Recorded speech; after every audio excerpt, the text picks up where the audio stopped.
recording back up, and it is time. Here we go. In 3, 2, 1.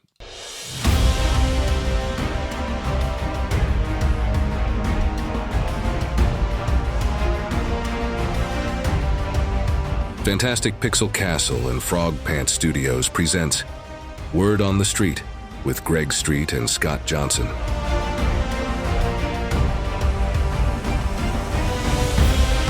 Hello, everyone, and welcome to another edition of Word on the Street with Scott Johnson and Greg Street. And that's our guest. The two of us today are the guest.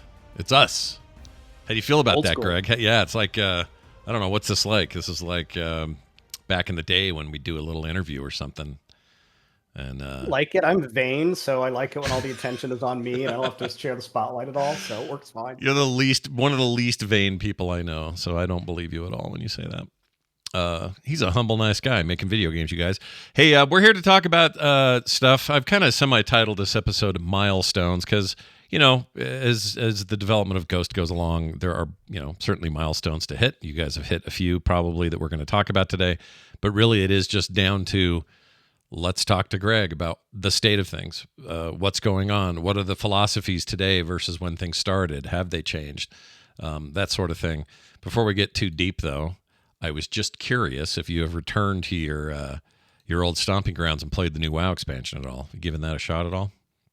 I have not. I hear good things, and I know several people on the team are playing it, so I've paid attention to, you know, it's gotten really good reviews, and so I'm like, well, what is it? Is it a feature? Is it the writing? Is it the story? Is it just everyone's thankful to be underground again? So yeah, I wonder about that because I'm a big Subterranean player. I like that a lot, and same. So I'm super stoked about caves and stuff. And I didn't know what to expect with this one, and I have to say they've really nailed that particular part of it really well. I think the game is in a really good place, and it's interesting to see the old long in the tooth game having a pretty good 20th year. And I think it plays in a little bit to some of the conversation we're going to have today about what is an MMO in 2024. Without 20 years of baggage and building and, you know, and even in some cases retroactivity, like becoming a classic game at the same time that it's a modern game and all these sorts of things. And I don't know, it's funny, my playtime in the new expansion has been times where I just sort of go, oh, that's interesting. I wonder if Ghost will do that, or I wonder if Ghost will avoid that. You know, there's some things in these older games that feel permanent and unmovable, and in some ways maybe that's good. It's, you know, part of their tradition or part of their legacy. And then there are things in them where you're like, I wish that was gone, but it's kind of lodged in there. You know, it's like bones. And we talk about this sometimes because some of the problems Warcraft has, it only has because it's a 20-year-old game. Yeah, and if we're ever in the situation where we're talking about our game has endured for 20 years, like, we've already made it. Like, that is success. At that point, it's really hard to say, oh, there's all these problems. Like, yeah, your game has been popular for 20 years. Well, that's an interesting point. When you're talking about games of this magnitude, ones that are sort of a service that continues for a long time and hopefully the kind of length that differs from your regular old video game releases where, you know, you might get a popular game and then 2 years later get a sequel and then you don't hear about it for a while and then maybe you get a remaster. I mean, that's usually those kind of game lifespans. This is different though. This is like an on all the time, constantly being updated, constantly being improved sort of experience. And time is part of that, is part of the structure of what makes an MMO. And you guys are just like at that very tip. You are 2003 working on an MMO to compare it to WoW. Not where WoW is, where it's got 20 years of experience and piled up stuff and everything else. For good or for bad, that's a lot of baggage. Do you think I guess I should ask, does it feel good to have all of that ahead of you instead of behind you? You're not locked into things that, you know, were either technologies you had to deal with of the day or whatever those things may be. Does it feel more like an open field for you to explore? Oh, yeah. I mean, part of it's freeing just because the design problems are all new, because we can look at well, WoW had this design problem, so we don't want that, you know. So instead, we're gonna have all these new problems most of we haven't discovered yet. Yeah. But at least they're new problems, not the same ones we've been banging our head against for decades. And we really never talked about it too in depth here because we usually jump straight to guests and stuff, or get to some very specifics around the edges of the game. But at this stage, you know, you've had some time. There's been some play testing, prototyping, all of that. And I'm curious if the philosophy, your initial philosophy for this game, has changed during that time. And maybe for some of those, just for those who are listening, maybe for the first time, maybe they'd benefit from some of that thinking. You know, remind them of where your head was at when you started, and how do you think that's going at this stage? Yeah, it's remarkable because my kind of success as a game designer has never been as the idea guy. My success has always been, well, let's dig into the details here and find something that really works. So let's come up with a clever solution to a problem. But I was never the one pitching like, I've seen the future and it's this new feature we have to add to the game. Right. The Blue Zone design was kind of that feature for Ghost. It was from the very earliest pitches, there was this idea of the best part of MMOs are other players. The worst part of MMOs are other players. So can we kind of divide the game up into two where there's a part that's very, very focused around other players, and we don't want to get rid of that. But then the other half of the game is a more private experience for you and your friends where you don't have to worry about other people coming along and killing the boss you were about to kill or mining the resource node you're about to mine. And I know some people will hear this and be like, but that's what MMOs are about. And we're like, yes, you're right. And that's why we're going to offer all of that. But we're also going to offer a more kind of focused private experience where the spotlight is really on you. Yeah.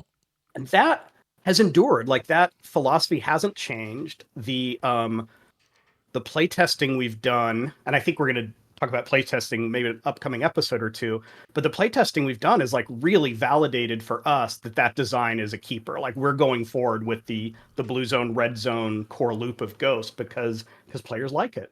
Yeah. So is that how, I guess that's how you get that feedback. You do the prototyping, you play the game, and then you have that realization that your early ideas were good, that they were solid. You can't just get that with I don't know, making art and designing levels. You have to experience some of that, even though some of it might be stock art and might be, you know, assets that you pulled from Unreal or whatever, but you can still get a sense, I suppose, that helps you either confirm or deny that your original plan for these blue zones and that more focused experience was a good idea or not. Yeah, we use the word squint a lot because you have to squint. Like, none of the assets in the game are ours. They're still all Unreal assets. We just hired our animator a few weeks ago, so now we can actually start putting our content in the game. So when we have playtesters, we have to ask them, like, we don't want to talk about the art because there's nothing for you to see, but let's talk about this experience you did where you were running around a blue zone and you had objectives and it was a small group of you and you knew you're going to group back up with a larger group at the end. Did that excite you? Do you see yourself wanting to do that for dozens or hundreds or 1,000 hours? And yeah, they have to squint. The experience is not great yet, but they say, like, this seems like it has a ton of potential, which is great. That's what we want. Well, you mentioned that players are often the strength and the weakness of an MMO, which some are going to take it to be more cynical than I think is meant. But you've been around this stuff long enough, done it for enough years to understand really what that means. Obviously, you benefit from a ton of years at Blizzard and Riot and other places where you've had to balance that, figure that out. I assume even at Ensemble there was a lot of, you know, issues about, well, you know, in player versus player RTSs, you know, what does this manifest like? Well, it turns out we have people rage quitting matches. Well, now we need systems to deal with that. Like, I assume that's been lessons learned over many years of experience. That seems like a big advantage for you doing a brand new game, to be able to just dive into this and go, well, we already know that players get toxic in situation A. So in situation A, we're going to do, you know, X, Y, and Z to alleviate that from the get-go, because we already know this from 12 years ago when we implemented it in WoW or something.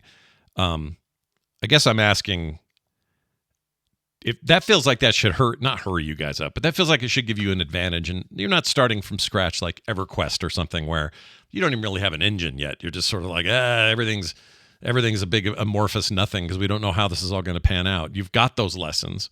So Yeah. Myself and players, I think, assume a lot about that, or what that may do to accelerate the process. Or is it fair for us to feel that way? It does. The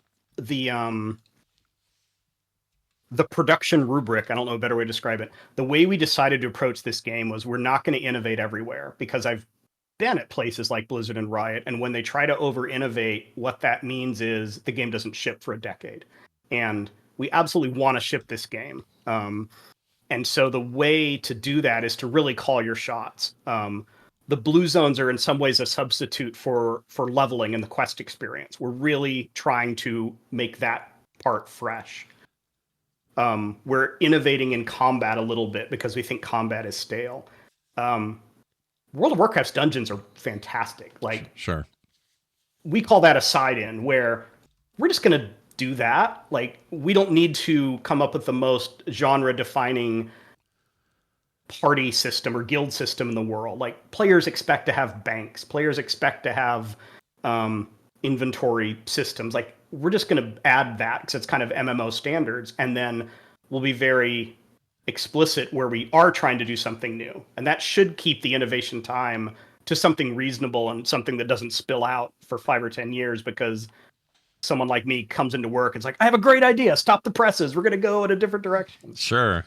That reminds me of something. Back in around 2014, I suppose it was, you were at one of my live shows at BlizzCon, and this was the event where you mentioned that people may not be flying right away in the next expansion, which was Warlords of Draenor. And there was quite an uproar over that. And we heard about it for months on our show anyway, and people just freaking out. And I had a very different approach, or very different feeling about it, which was I understood where you guys were coming from.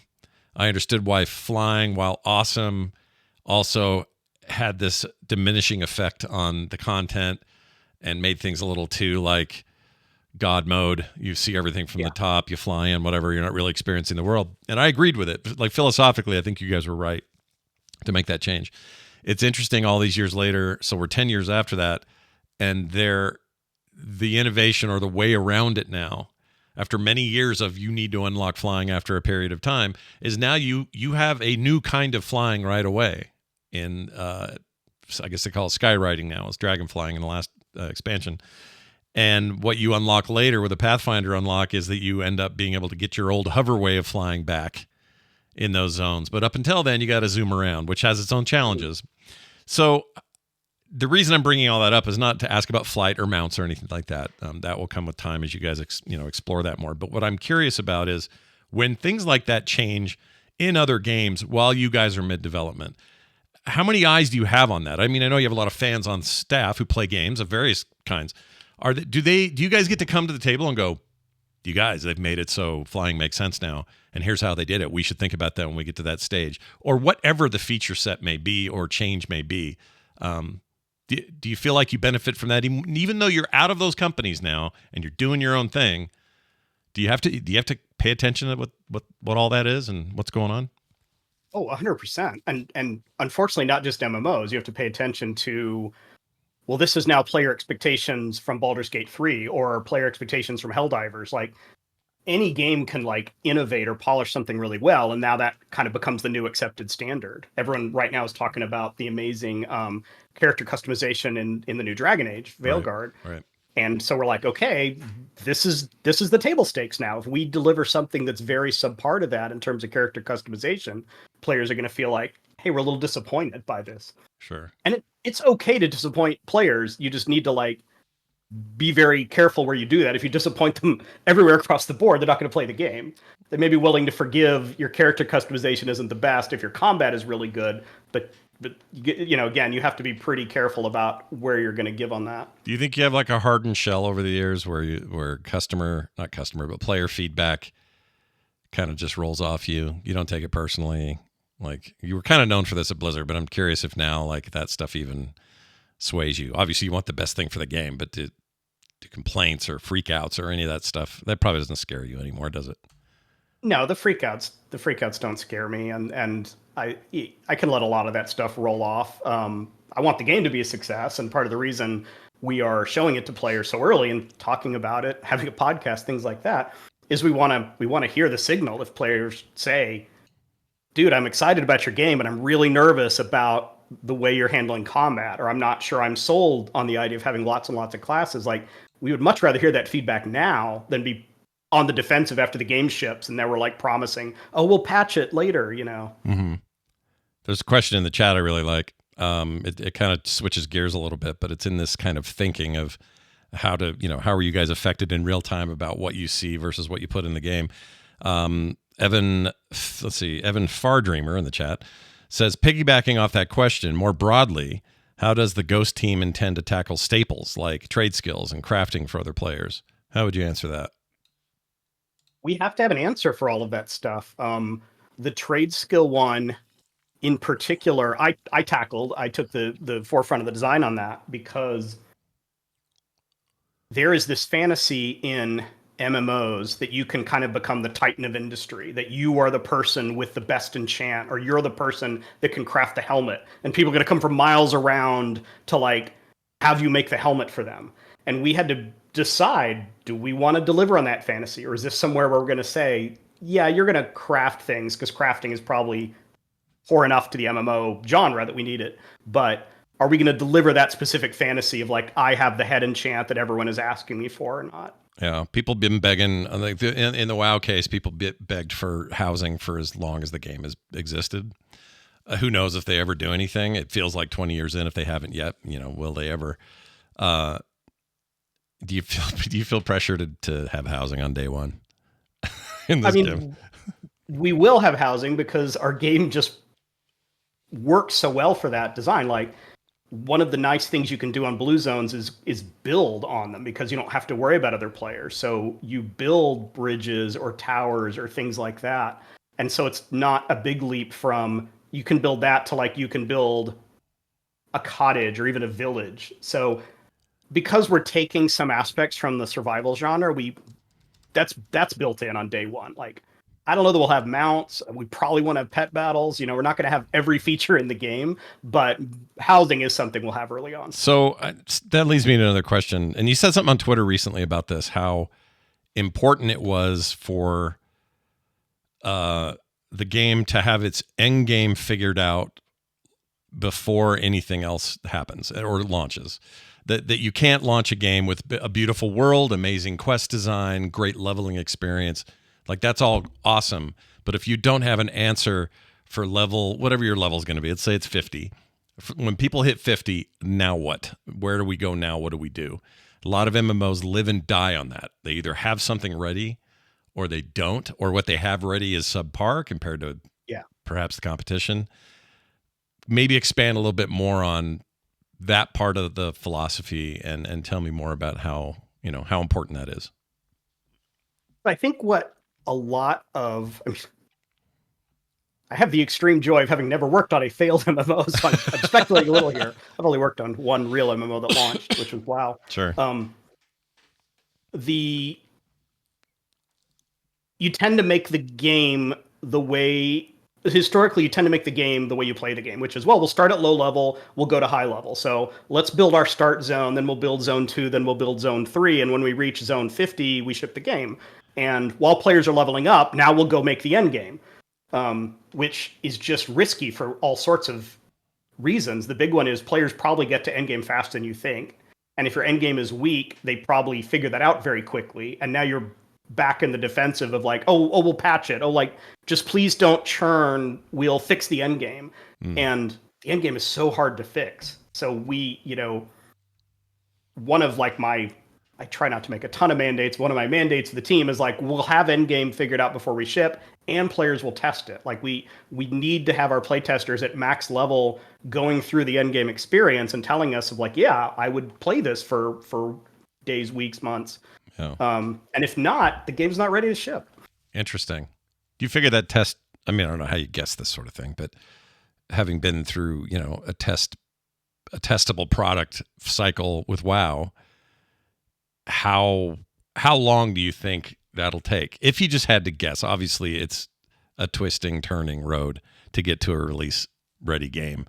But do you picture years of beta testing, months of beta testing? What do you prefer happen in all that? I think it needs to be years, but that doesn't mean we finish the game and then go into like years of playtesting. Like we're already playtesting. We plan to playtest every month. We would love to keep playtesting every month indefinitely. And I am really looking forward to the day when we say, hey, not only do we have playtesters, but there's no NDA. And what the hell, if you want to stream it, that's fine. Because then we get even more exposure to more and more players. And then we'll quickly hit the point where like, yeah, your character's persistent. Like you don't have to start a new character every time, which means at that point we'll have a lot of high level players running around, and then we can really start testing the end game loop as well. Man, it sounds hard. I know you guys are all professionals, but that part sounds tricky. Like the parts that sound easy to me are still technically hard, but what sounds easy to me, again, sounds, not is. But what sounds easy is a great leveling experience. Beautiful character design, amazing animations, wonderful sound work and music. All that. That all sounds like stuff video game makers make and do. Where this sounds cobwebby is that dividing line of you've come this far and now what? now what do you want to do? And clearly having the Blue Zone concept as one of your founding pillars here is helpful in this regard, because if that sticks, that's a huge part of what your end game pipeline looks like, right? Like that's all connected. Yeah, so that's exciting to me. And we'll have we'll have dungeons and raids and things like that. Our hope is that we don't need, I was going to say as many of them, but it's really not even about quantity. It's about, we hope that's not the whole focus where, and I haven't played the most recent expansion, but when I played World of Warcraft, you would level, and then a player like me, you would raid, and you would, oh, it's raiding night, I'm going to log in. It's not raiding night. Well, maybe I'll level and all, but probably I'll play a different game. And we think we can offer more than that. Like rather than the game kind of narrowing as you get to end game, it really should expand, and you should have more and more options at end game. And we think Blue Zones should be a great alternative to go get like real quote unquote gear on the nights that your group isn't raiding. Gotcha. Like that's an interesting part of this quote unquote philosophy discussion we're having today, because as it currently stands, I think perhaps this new expansion of WoW is the best it's ever been for what you can do at endgame. There are many options now, and the new delve system's really good, I think. And it gives more people more opportunities to do more things. But if you really take a long view of it, it is still sort of gear chase. It's just which path do you want to take to get that gear, right? And the last time I really engaged in Warcraft was Shadowlands, which I know I enjoyed. I know it's a controversial expansion, but there was a lot of tension at Endgame between the Mythic Dungeon folks and the Raid folks, because the Raiders would say, well, it's not fair that the Mythic Dungeon folks would get gear just as much as we get with a boss that they don't have to wipe on 100 times. And of course, the Raider, the Dungeon people would say the same thing. It's like, well, there's only 5 of us. We all have to be on the top of our game. We can't carry anyone.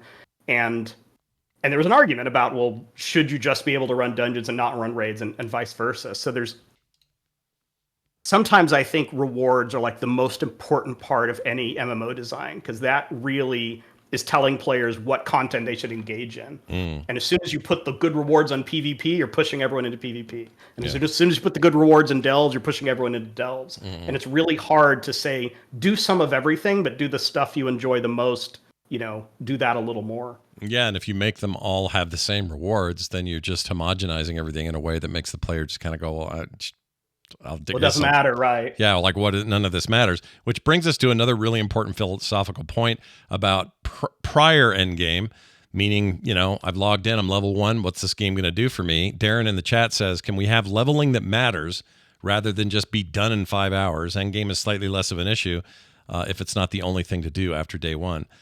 This is a big, not controversy, a big conversation that happens around MMOs, whether or not the leveling process, the role-playing, traditional role-playing part of the game has been sped up too much, or isn't hard, or doesn't present the usual challenges. I think that's probably got a lot of deep-seated issues with, like, people want hard, then they're going to go play Elden Ring because they're going to want to bang their head against that. And if they want that in an MMO, they're not going to like it. They're not going to stick around very long because it's just a different presentation, it's a different interfacing or whatever. And so then they all say, well, back in vanilla, it was harder, and I liked it when it was harder. And I'm old enough to remember when everybody thought WoW was the baby MMO because when you died, all you had to do was corpse run and your stuff was all intact. You didn't lose XP like a lot of other games were experimenting with.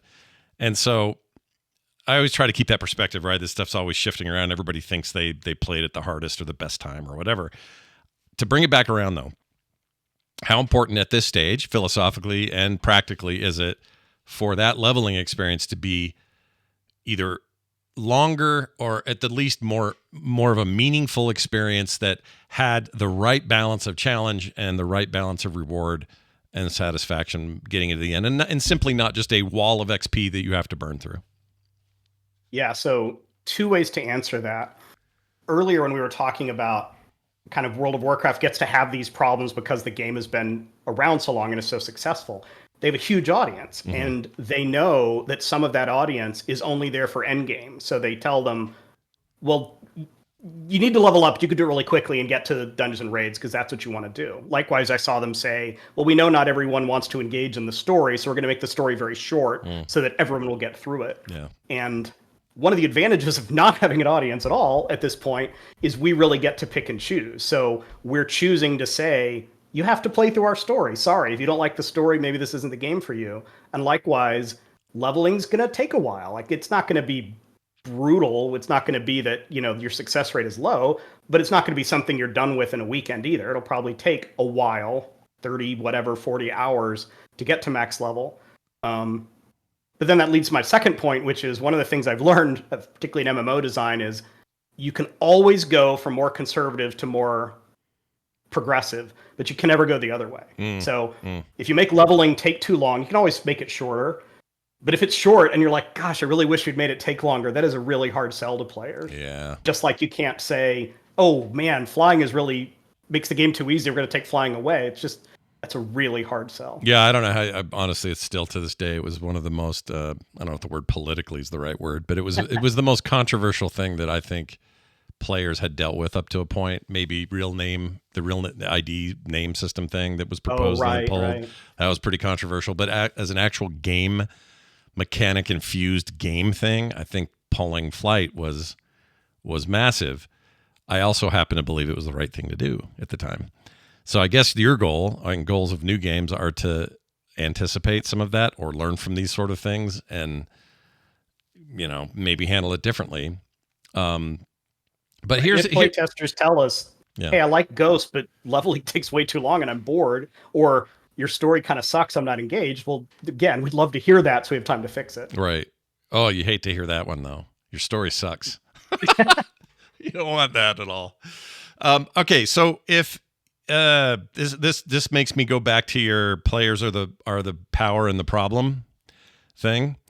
If you say to me in a single player game of some sort, we're making a really compelling story and leveling experience, it kind of doesn't matter too much how quickly someone decides to burn through it or not, because they're having a personal experience.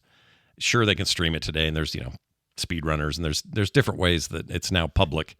But traditionally, I sit down with this game, I play it at whatever speed I want to play it. I'm having fun, I'm enjoying it. I'm not really there to rat race my way to the end. To me, it seems like folly a little bit to try to control that, because you are always going to have some percentage, and I assume it's a fairly large percentage, but some percentage of players whose entire goal is to get in and make the numbers go up as fast as they can.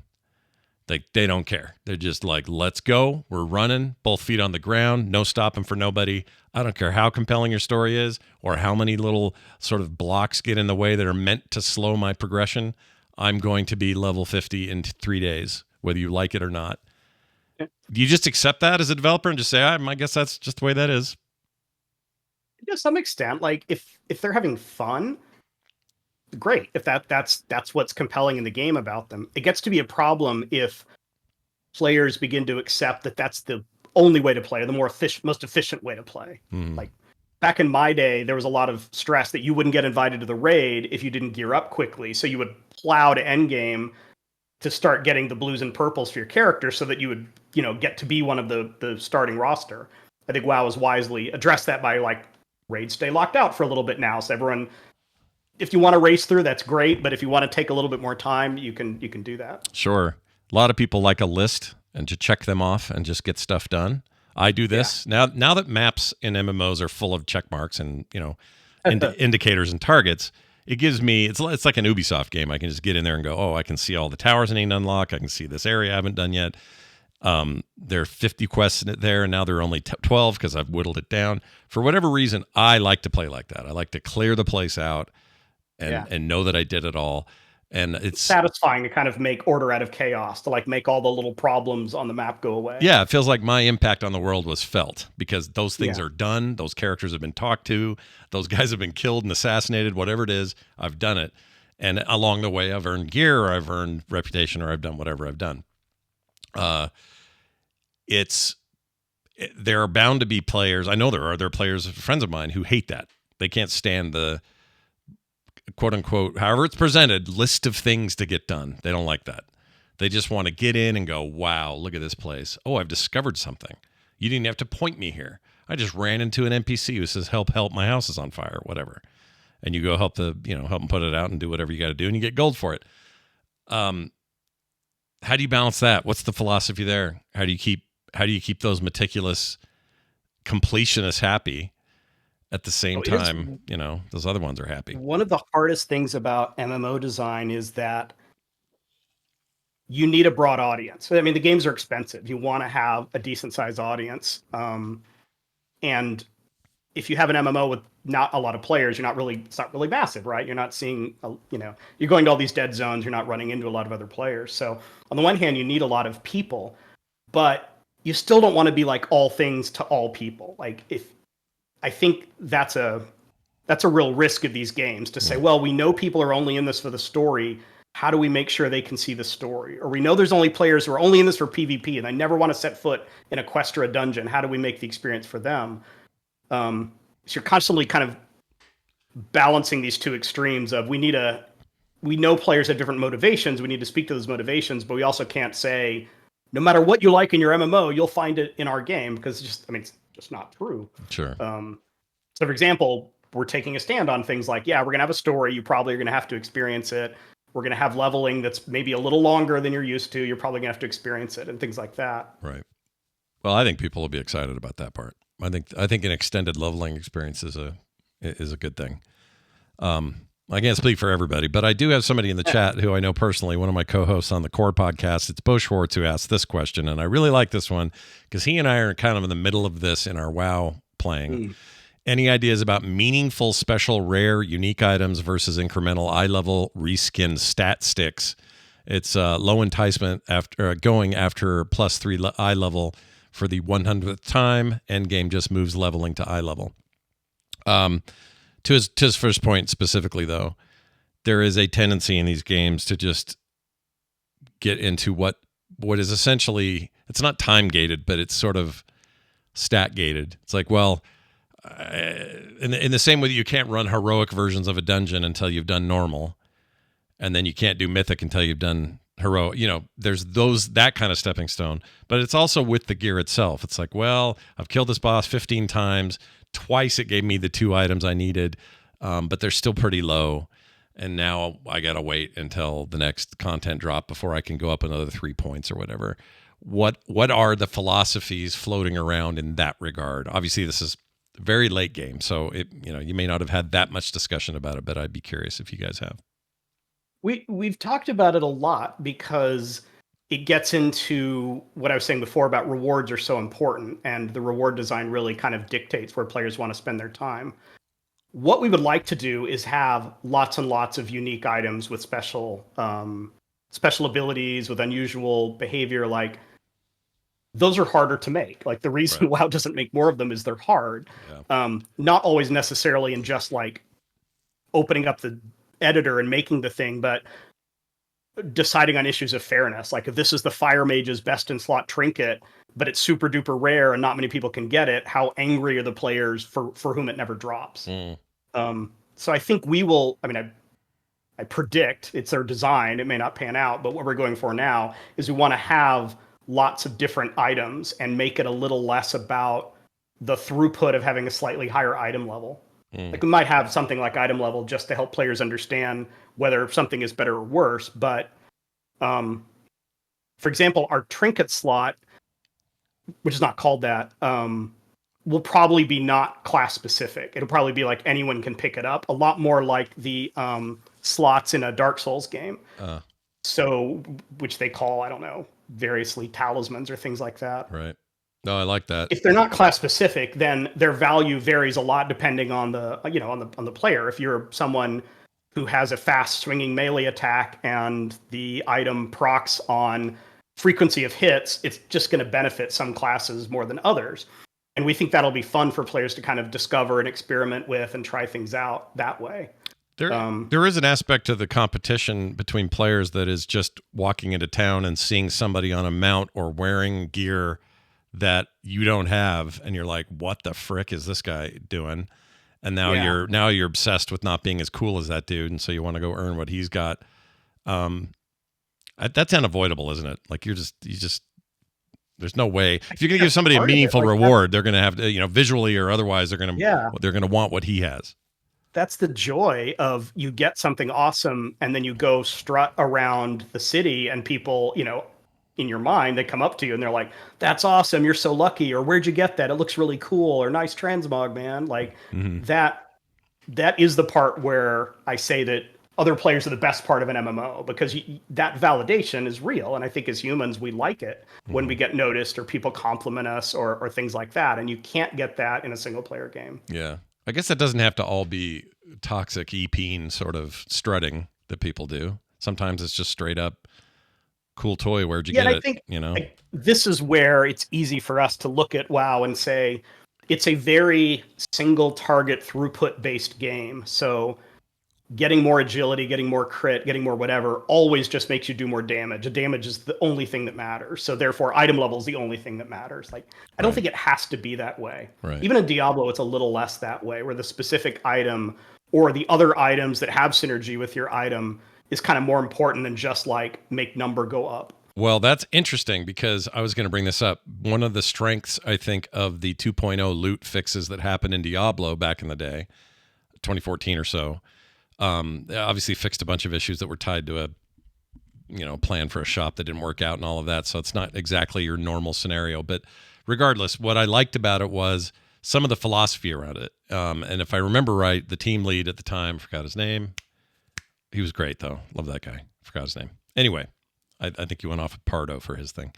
Anyway, Josh Mascara? Josh, that's it. Yeah. He said in an interview or somewhere that they stopped caring about making sure all these characters were precisely balanced with one another. Not characters, but these classes. And so if you had, for some reason, a legendary thing drop that did just crazy procs on whatever, I don't know, I can't even think of a scenario, but let's just say a barbarian was just suddenly just OP and could just curb stomp everything. They got to this philosophy where they're like, yeah, that's okay. It's fine. Like, go ahead and go roll one of those guys if you're jealous of what they can do when they do a certain shout or something. By the same token, wizards might suddenly just be completely overpowered because now they can repeat 3 abilities in a row and they've never been able to do that, and it just lays waste. And who's that hurting? Nobody, because you don't have to think about those balances. But you're making an MMO where often PvP is expected, right? And not just PvP, but balanced PvP. Right. I feel like that's a hindrance. Like if anything has held WoW back in some previous eras, and seen some really smart people grapple with it, including people that work with Ghost now. What a pain to do that, because you want to, on the one hand you want to go let it rip, and on the other hand you're like, well, what if these two duel? Now we got a problem. How are you guys dealing with that whole thing? One decision we made early on is we're just not going to obsess about fairness and balance as much, at least early on. another place this manifests is like we want to have a lot of classes. Like maybe we have 30 or 40 classes at launch. And so the artist asked, well, what if we come up with a really cool art set for the one class? Do we then have to make one for everyone else? And I'm like, no, like that class will feel awesome if you make them a cool art set. Right. And then maybe next time you make another cool art set. And we even did this a little bit on League of Legends where we would make, legendary skins for some champions and others just wouldn't get one. And yeah, it's not fair, but the alternative is nobody gets anything cool. So let's just do it. Yeah. I worry about likewise, that. Like we'll have PvP. I don't think it's going to be esport level of balance. In fact, I'm sure it's not. So if not every class is super viable, if certain, comps are better than others, we're just going to kind of accept that as in order to make the game fun and dynamic and have players go explore optimal builds and gear, that's kind of the consequence, because the alternative is everything is so balanced that it doesn't matter. Like no matter what item you pick up, no matter what spell you use, it doesn't matter. You're going to kind of be the same effectiveness. Yeah. And I think that really kills the sense of theory crafting and exploration that players really like to do. Yeah, it does for me. So I agree with that philosophy. Mika in our chat, who's always here, says 30 plus classes at launch is crazy. Maybe we can get into that a little bit. Was that always the idea, is to have that many? I mean, that's a lot for a launch. That was always the idea. Yeah. WoW got to the point where, the spec, the ret paladin matters more than the paladin. So you already have a lot of classes. And I felt like one of the things I learned from my time in League of Legends is that you can make an awful lot of characters if you're just willing to kind of focus them a little more and make them like really, really specialized in certain things. Mm-hmm. So for example, we probably won't have a pet class that's like master of any pets. Instead, we might have, well, this pet class is a falconer and they have a pet bird, and this pet class has a pet cat, and things like that. It lets us specialize a little bit more so that when a new class comes out, it's kind of fun to go try them. Right. Like likewise, we might have a crossbow specialist and a longbow specialist, and not just a generic archer that can pick up any bow. Oh, see, that was going to be my question, is how that, because I'm trying to think, you only have so many fantasy archetypes, I suppose, but there's a lot of fantasy archetypes. I think the problem often is they, WoW always believes in concentrating the coolness. So they kind of take everything and say, well, if you're a plate wearer with a weapon, you're a warrior. So that all has to fit in this one class. Games like Gloomhaven, Darkest Dungeon, Pathfinder, they don't adhere to that. They try to like make the classes like unique and really cool and sometimes even a little weird. And I just think that is an interesting space to go to help differentiate Ghost and kind of encourage people to try out lots of different things, which work pretty well for League of Legends. Yeah, I think so too. That's it. I was going to ask if League of Legends is informing a lot of this. It sounds like it is, because you kind of League can do a lot with relatively few abilities. Like we think we'll probably have more abilities in our classes than a League champion, which theoretically has 4. The classes in WoW, I don't know how many they have these days, but it's like 30 abilities or something like that. I'm pretty sure you don't need that many abilities to make a cool class. Maybe you need 7 or 8, something like that. And you can add a lot of depth. I mean, even according to, you go to something like Icy Veins, they really only encourage a rotation of, 5 or 6 or something, which I also don't like, because then it's like, well, wait, what about this huge bag of other ideas you got sitting here that aren't even on my bar because you're telling me they're not stat significant or whatever. I don't know what that balance is, but maybe that balance is a big enough variety of classes with maybe smaller move sets, but that large of a variety of classes makes up for that. I don't know. It's an interesting question. And again, you just can't worry so much about the fairness. Yeah. Sometimes it may just be that a certain boss that everyone cares about, the crossbow person's better than the longbow person. And like people want to have a crossbow person. That's fine, as long as you kind of design the game around that expectation of everyone will probably have lots of alts. The alt should be relatively easy to gear up and things like that. Yeah, that was my big question. Like when you've got, okay, let's say I'm a total noob. I launch the game and it says, here are your 35 classes to choose from. And I go, oh man, I'd really like to try about 8 of these, but I guess I got to pick one. How much incentive am I going to have to say, go ahead and be comfortable making a pick, get going, and then realize halfway through, boy, I think maybe the crossbow guy was really what I was looking for. And now I'm going to hop over and I'm going to work on that guy. Will I have given myself any advantages with shared reputation, shared XP, shared any of that stuff? Like how much of that has been thought of at this stage of the game? It's pretty early, obviously. We've thought about it a lot because the question comes up every time we say, well, we want to have lots of classes. People are like, oh, isn't that going to be miserable? And it doesn't have to be. And I think even the warband feature in WoW has solved this a little bit because you can say that, well, your second character needs less experience, Right. or all your reputation splashes, or things like that. Like, we've even talked about maybe there's shared inventory to some extent so that you don't have to worry so much about, did I leave the potion on character 4 or character 7? I think you could solve it if you think about it up front. Sure. Now, I don't want to go as extreme as, well, you have the crossbowmen that you never play because they just benefit passively from playing the other characters. Like, Right. presumably you still want to go out there and fight and do things with the crossbowmen. So it can't be that you inherit 100% of the progression, but I think you can inherit a lot. Yeah. I guess there's a balance then there with your philosophy about making a longer leveling experience. But also having this large selection where you're going to have to decide who you're going to do that longer experience with. And if it's too long, then you're really invested in a character that you may not regret, but I just know how my brain works. And I sometimes will see a shiny object, or like you said, you see someone do something really cool and you're like, I want to go level that class. And you should be able to do that. And that should be rewarding, not punishing. Right. And not just a repeat necessarily, or a treadmill or.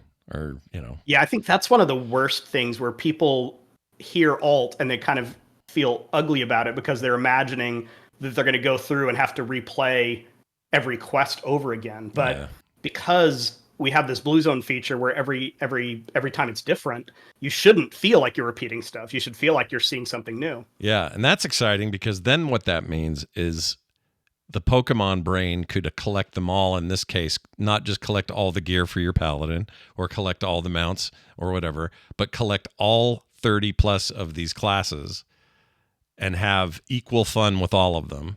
Yes. With a bunch of shared aspects. See, that's starting to come together in my head. I like that. Because now I'm feeling encouraged to say, well, I usually go with some sort of range character, but boy, these melees look interesting. Let's fiddle around in there or whatever, And it's fine to have a main. We're not saying everyone has to play with tons of alts, but again, going back to League of Legends, even if you have a main, there are times when you will play a different champion because maybe that your main got picked or banned or something. So we view it the same as Ghost. You may really love the spear using character, but sometimes you need to swap to your healer. But fortunately, you have a bunch of healers in your stable. Sure. Now, we did get one other question. Some of this is sort of answered, but I think it's a decent one to ask regardless. This came via text 801-471-0462. They say this: my name is Essence, a viewer of the Word on the Street podcast series. I've been keeping up with the videos, but haven't caught any live yet, sadly. And I just finished episode 7 of the series. A little late, but I had a question for the team for the next podcast or whenever it may arise. Will Ghost have extensive completionist content akin to, say, Final Fantasy XIV's relic weapon grind? I have to admit, I don't know much about the relic weapon grind other than it's hard to say quickly. But I think what they mean is think back to Legion in WoW. That entire endgame was around building out those epic weapons, those legendary weapons. And it was arguably one of the coolest ideas the game ever had. And it worked really well, and it's why I think Legion was one of the most popular MMOs there were, because that post main game progression was really fun, really meaningful, and very class centric and all of that. Any thoughts on those kinds of things, class based or otherwise, as part of your end game plans? So the way we're thinking about Ghost is that someone who plays through the story and does some end game content can get to 80% completion, meaning probably 80% of their player power, 80% of the cosmetics and whatever they want out of the game. And then if that type of player wants to take a break until the next expansion comes out, awesome. They should feel like they've gotten their money's worth. Sure. The remaining 20% might be really, really hard to get. Might be a long grind, might be an epic quest, might be a lot of running dungeons or something like that.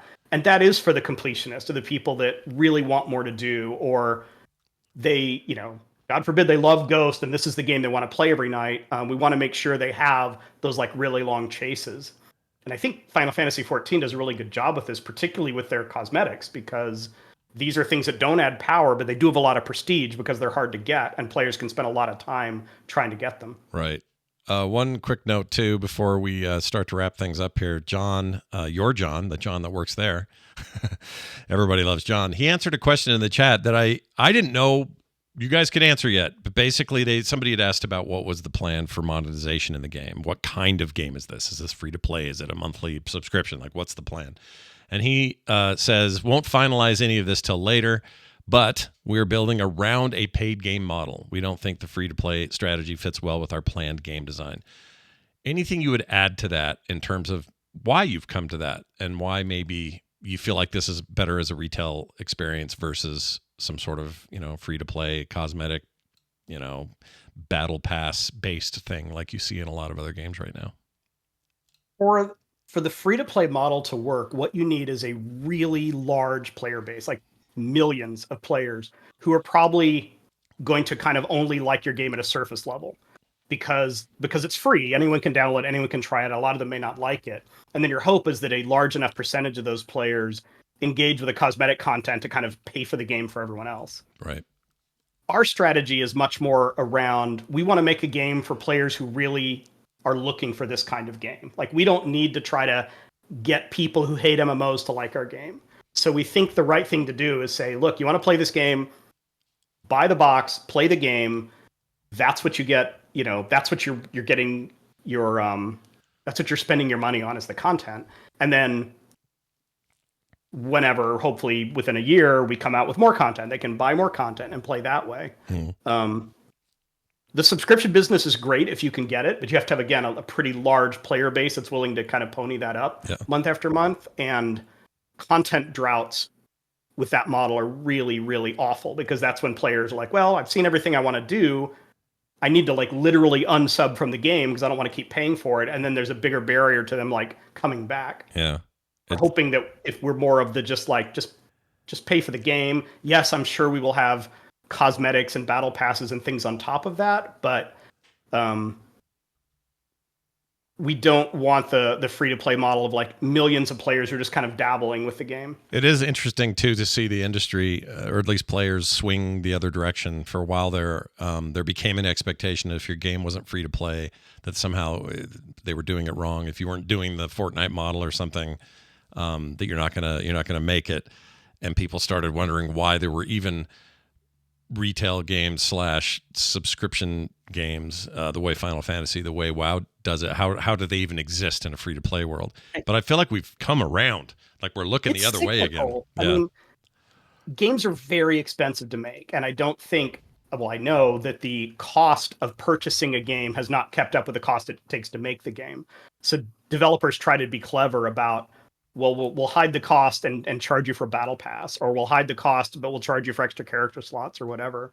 And so after a while, players get tired of the subscription, and then free to play looks attractive. Then they get tired of free to play, and the battle pass looks attractive. Then just like buying the box Helldiver style looks attractive, and it just kind of goes around. So who knows what players will like by the time we ship, but plus free to play probably is not the right design for what we're doing. Sure, I'm personally, I'm happy to hear that, because that's the model I would prefer. But I know how finicky we can be as players. Also, I know when a company or a developer or a publisher has to change that model midstream, it's not just seen as, oh, it's a business strategy to adhere to the newer market conditions. Players see it as some sort of failure or something. Like, they see, oh, this game went free to play. Pfft, you guys are done, dead game. All that talk. So it's. And I get it. Like, these type of live service games, particularly MMOs, invite you to spend a lot of time in there. So players want some kind of guarantee that if they spend 100 hours making their character good, like, that the game will be around, Right. So I understand why they obsess about that so much. I don't understand it quite so much in games that are not live service. Like, oh, there's only 2,000 people playing Baldur's Gate now. It's a huge failure. It's like, nope. There were millions of people playing that game for a long time. Yeah. All right. Well, before we get out of here, I wanted to, you made hints or talked anyway about how, internal play testing is happening. These systems are being tested, talked about, iterated upon, even at this early stage. And we're going to have an upcoming episode to talk more about this with some of the principles involved. Is there anything you want to drop about that that's just kind of tantalizing or exciting? Maybe something you've just seen in your play testing. You're like, oh, that's going to be awesome. And maybe it's all just comes down to blue zones again. I don't know, but I wanted to at least give you an opportunity to drop a bomb if you had one. The expectation I tried to set with the team the first time we went to external, meaning not employee play testing, was if we just get the servers up, like that's a big success. If we can get people to log in, because everyone knows how many challenges you can have sometimes just logging into an MMO. So I'm like, that's the bar for us. If we can deliver on that, this will benefit success. This is the dress rehearsal, right, for our real play test. Right. But not only did everyone get in, like they all leveled up, and the way our structure works right now is you split up into groups, you do a blue zone or two, and then you come back together to do like an epic raid boss. So you have like 20, 25 players fighting the raid boss. They all got to the raid boss, they killed the raid boss, and they're like, that was fun. So it was unbelievable to me how smooth it all went. The server stayed up. We didn't have problems with people like unable to authenticate.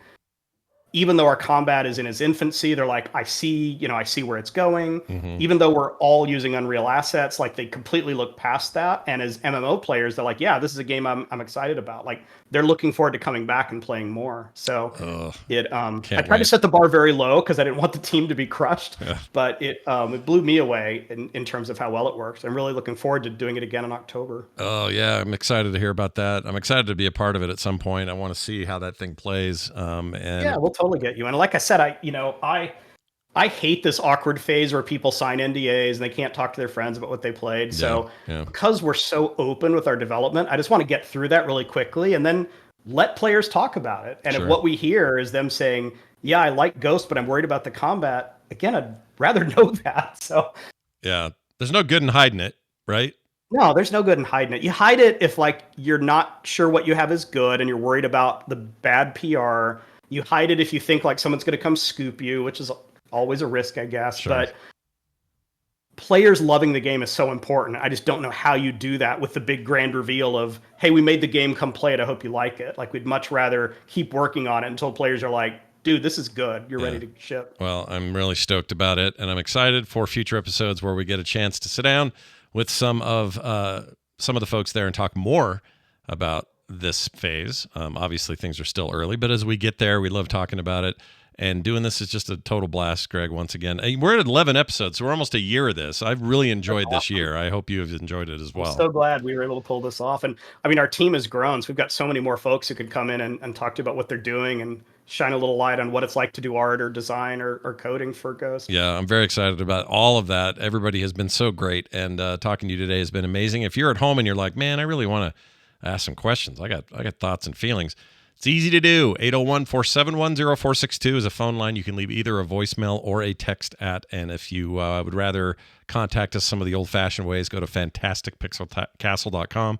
Great ways to contact the folks there.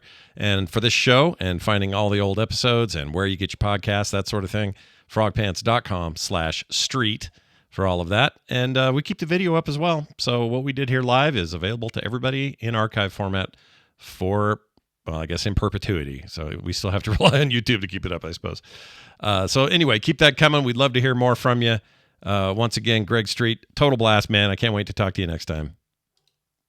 Thanks, Scott. I always enjoy it. Thanks, everybody, for listening. We'll see you next time.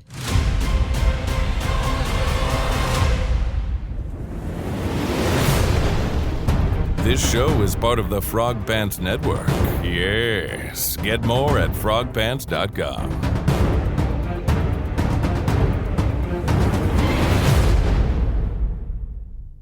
Yeah.